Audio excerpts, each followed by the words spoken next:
UPSC படிக்கிறவங்களுக்கு எல்லாம் article படிக்கிறது கொஞ்சம் கஷ்டமா இருக்கும். எவ்வளவு படிச்சாலும் மறந்துடும். மெயினா எனக்கு மறந்துடும். சோ இனி மறக்காத மாதிரி ஸ்டோரி டைப்ல எல்லா ஆர்டிகலையும் படிச்சிருவோமா?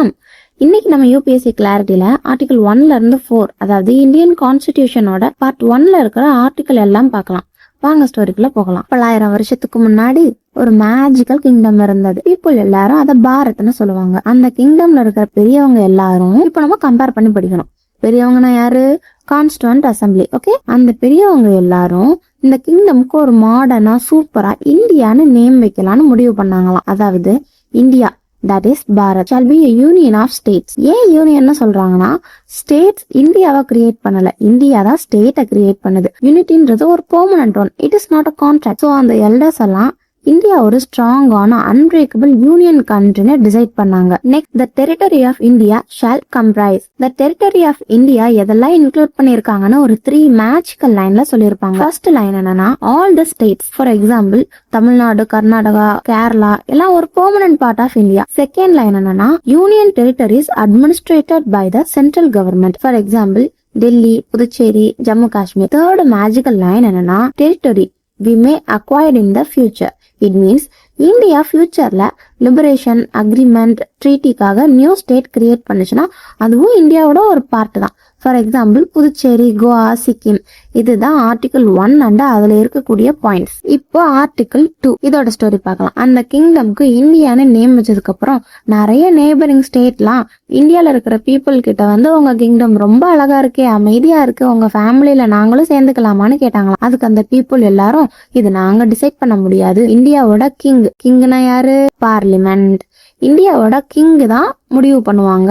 எந்த ஒரு நியூ ஸ்டேட் அட்மிட் பண்றதுக்கும் எஸ்டாப்ளிஷ் பண்றதுக்கும் பவர் கிங் கிட்ட தான் இருக்குது அப்படின்னு சொல்லவும், சரி எப்படி இந்தியாக்குள்ள ஜாயின் பண்றதுன்னு கிங் யாரு? பார்லிமெண்ட். கிங் கிட்ட போய் அந்த நெய்பரிங் ஸ்டேட்ஸ் எல்லாம் கேட்டாங்களாம். ஒரு சில கண்டிஷன்ஸ் அண்ட் ரைட்ஸை பொறுத்து நாங்க சேர்த்துப்போம்னு கிங் சொன்னாராம். எல்லாத்துக்கும் ஓகே சொல்லி இந்த நெய்பரிங் ஸ்டேட்ஸ் எல்லாம் இந்தியான்ற கிங்டம் கூட சேர்ந்து ஹாப்பியா இருந்தாங்களாம். இதுதான் ஆர்டிகல் 2 அண்ட் அதுல இருக்கக்கூடிய பாயிண்ட்ஸ். உங்களுக்கு எதுவுமே புரியலன்னா அகைன் இந்த வீடியோவை பார்த்துட்டு ஆர்டிகல்ஸ் எல்லாமே ரீட் பண்ணி பாருங்க, உங்களுக்கு கண்டிப்பா புரியும். இந்த வீடியோவை மட்டுமே பார்த்து புரிஞ்சுக்கிடணும் அப்படின்னு நினைச்சா முடியாது. நான் ஜஸ்ட் ஸ்டோரியா மட்டும்தான் சொல்ல முடியும். இப்போ ஆர்டிகல் 3, அந்த கிங்டமோட பேலஸ்ல ஒரு சீக்ரெட்டான பவர்ஃபுல் ரூம் இருந்தது. அந்த room name the map room of Bharat. அந்த ரூமோட கீ கிங் கிட்ட தான் இருக்கும், அதாவது பார்லிமெண்ட் கிட்ட தான் இருக்கும்.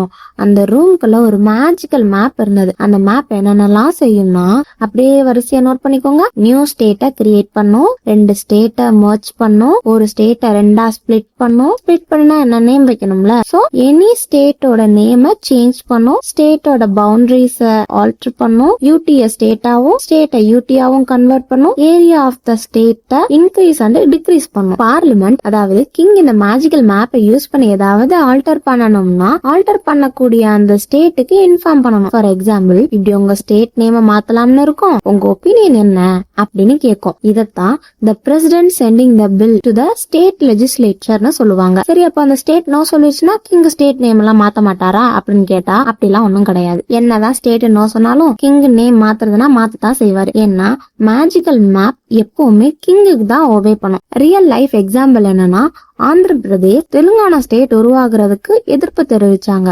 ஆனாலும் பார்லிமெண்ட் என்ன பண்ணாங்க? தெலுங்கானாவை கிரியேட் பண்ணாங்க. இப்ப புரியுதா? ஆர்டிகல் 4 பத்தி பாப்போமா? அந்த மேப் ரூம் பக்கத்துல ஒரு குட்டி ரூம் இருந்தது. மோஸ்ட் ஆஃப் த பீப்புள் இந்த ஸ்மால் ரூம்ல என்ன இருக்க போகுதுன்னு சொல்லிட்டு கண்டுக்க மாட்டாங்களாம். அந்த கிங்குக்கு மட்டும்தான் அந்த ரூம் ரொம்ப ரொம்ப இம்பார்ட்டன்ட்னு தெரியுமா. ஸ்மால் ரூமாலதான் பிக் சேஞ்ச கொண்டு வர முடியும்னு அவரு சொல்லுவாராம். ஆர்டிகல் 2 and 3க்கு கீழே எந்த லா உருவானாலும் அத கான்ஸ்டிடியூஷனல் அமெண்ட்மெண்ட்னு சொல்ல மாட்டாங்க. சிம்பிளா ஆர்டிகல் 3ஐயும் 4ஐயும் அடுத்தடுத்து வச்சு படிக்கணும். சரியா படிப்புமா? ஆர்டிகல் 3 ஸ்டேட்ல என்ன சேஞ்ச் பண்ணணும்னு சொல்லும். ஆர்டிகல் 4 அந்த சேஞ்ச் எப்படி பண்ணணும்னு சொல்லும். ஒரு எக்ஸாம்பிளோட சொல்லவா? 2014க்கு முன்னாடி தெலுங்கானா செப்பரேட்டா இல்ல, ஆந்திரான்னு ஒரு பிக் ஸ்டேட்டா தான் இருந்தது. சம் பீப்புள் எங்களுக்கு தெலுங்கானான்னு ஸ்டேட் தனியா வேணும்னு சொன்னாங்க. சோ ஆர்டிகல் 3 படி அதன்படி நியூ ஸ்டேட் கிரியேட் பண்ணலாம், பவுண்டரி சேஞ்ச் பண்ணலாம், ஒரு ஸ்டேட்டை 2 ஸ்பிளிட் பண்ணலாம். அதன்படி 2 ஸ்டேட்டை ஸ்பிளிட் ஆச்சு. இப்போதான் ஆர்டிகிள் 4 உள்ள வருது. இங்க ஸ்பெஷல் மெஜாரிட்டி எதுவும் இல்ல, கான்ஸ்டிடியூஷனல் அமெண்ட்மெண்ட் எதுவும் இல்ல, 2/3 மெம்பர்லாம் எதுவுமே கிடையாது. ஜஸ்ட் நார்மல் சிம்பிள் லா தான். For example லோக்சபால